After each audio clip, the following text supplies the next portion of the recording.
Hey, good morning. I just wanted to talk a little bit today about something that I see as a common thread running through a lot of the clients that I work with, especially in the beginning. And it's a phenomenon I would refer to as a shrinking life. And what I mean by that is when I start talking to people, start working with them, especially older folks, I tend to notice a little bit of almost cynicism about, well, I used to be able to do this and I used to be able to do that and I used to enjoy this or that.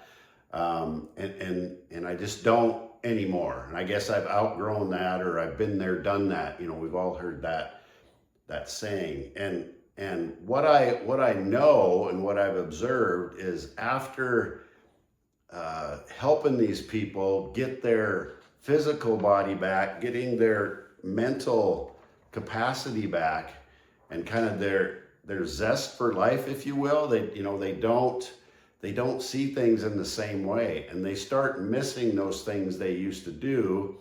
And then they start being, the reason I know this is true is because when I can help them and coach them to get back to the point where they start enjoying those things again, and I don't care if it's, fishing or hunting or skiing or, going to the NFR rodeo. And I talk to a lot of people, it's like, it's kind of the same old thing. And to me, it's fascinating that it was something that they used to die for, they used to love to do.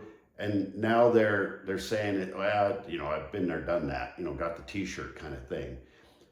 And what they're actually doing is most of the time they still would love to be able to do those things, but they don't know how to get back to the point where they enjoy it again. I mean, I've heard people complain about Vegas, and yes, it has all its negative things, but man, we go to the rodeo every year for a couple days. You don't need to go the whole week, but just being around people like that, just watching these young athletes and these amazing horses, and going into some of these hotels where there's architecture that's just, you would never see things like that before.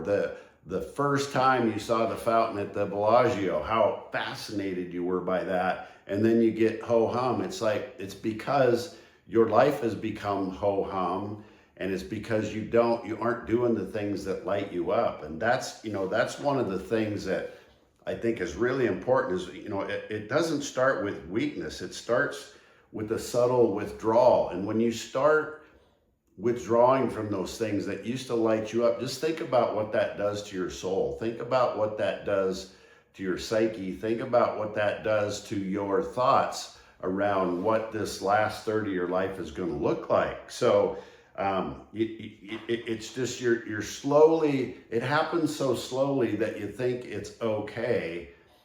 And like I say, I know for a fact when I take these people and show them that no, you can still climb Kilimanjaro, you can still go hunting all day and pack an elk out, and I don't care if you're 75 or 80. Yeah, it might be a little slower, you might need some help, but you can still go do those things and enjoy it and be in nature and just get lit up, because you're not going to be, can't get out of bed for 2 days afterwards. And so it's this insidious thing, and it's not a motivation issue, it's a capacity issue. Once you build up that capacity, you've heard me talk about that reserve capacity, right? If something does go south, if you do get an injury, if you get a cold or whatever this time of year, you just bounce back so quickly that you don't even, it didn't even hit you, you didn't even notice it.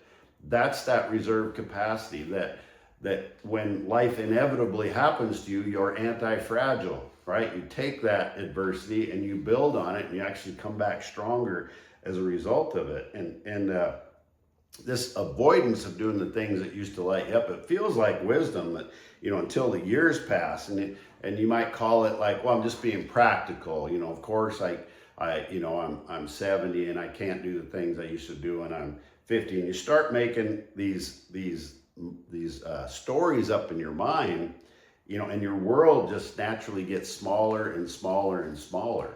And that doesn't mean that you always have to go crazy and be this adrenaline junkie. There is room in the middle for enjoying things, to get lit up about things, to actually observe nature, to actually go out and make a difference and help other people, especially younger people, to let them know what it's like to be, you know, older with wisdom, and to have been there, done that, to turn your life around and then go help other people. I mean, it's huge. And the problem is most men don't miss the activity as much as they miss who they were when they used to be able to do that activity. They miss who they were.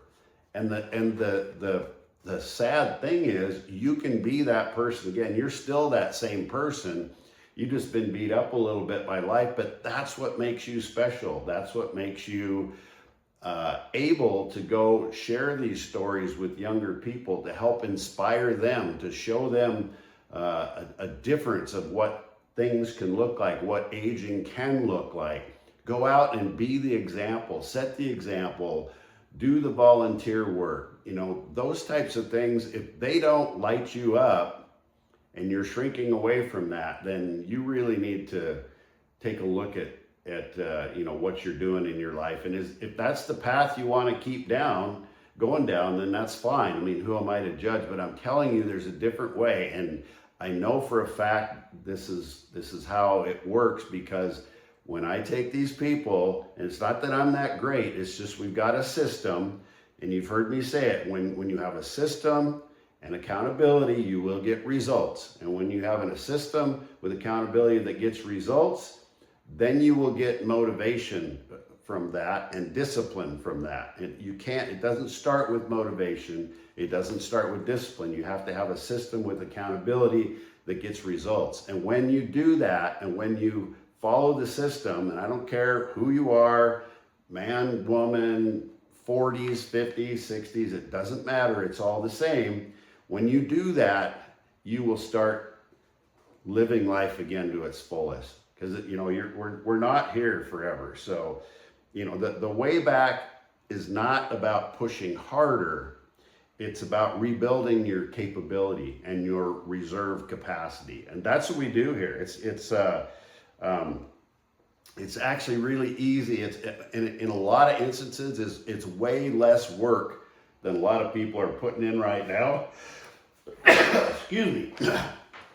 But they're doing the wrong things. They're doing the things that don't really move the needle. They're not picking the low-hanging fruit. And when we show them the system with the accountability that gets results, they're like, "Wow, I can't believe it.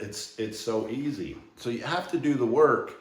But I'm telling you, it's the difference between living the last third of your life kind of ho-hum and thinking that, well, it's just, you know, it's going to get worse and worse and I'll be able to do less and less, and taking that and flipping it on its head and actually start doing things that get you back to doing things that light you up, that you thought that you were done doing. It's priceless. So start being fascinated by life again. The things that used to fascinate you, whether it's grandkids, travel, outdoor pursuits, whatever it is, I promise you that if you do a few small things, you can turn your life around completely. And not only, the other thing I'm noticing, especially like since my book came out and doing some book signings and that kind of thing, the ripple effect of what you getting your life in order, that ripple effect it has not only on you and the rest of your life, but your family and your friends and your acquaintances, but the whole community. And then when you have a community of people here like we do here, this Gene Tuff community, a whole family of people that have your back, when you start looking at that, you know, I had people come up to me that I had no idea that paid attention to what I was doing, either on social media or whatever. And they're like, you know, this one thing you said really, it just resonated with me. Or this one thing you did, or I saw you do, or this one thing that you pointed out to me, yeah, I was doing that and I don't need to do that anymore. When I start getting people like that randomly, I didn't even know, you know, we're out there, and you start seeing the ripple effect of what happens when you get your shit together, for your kids, your grandkids, your great-grandkids, you can be the one that changes the trajectory of your whole lineage for decades to come. So if you want to step up, you're ready to go, you want to take this to the next level, you want a proven system with accountability that will get you results, that will finally lead to the discipline you need. And when you have that discipline, there's no way you want to go back, and that creates the motivation you need. This is the place. So I appreciate everybody listening.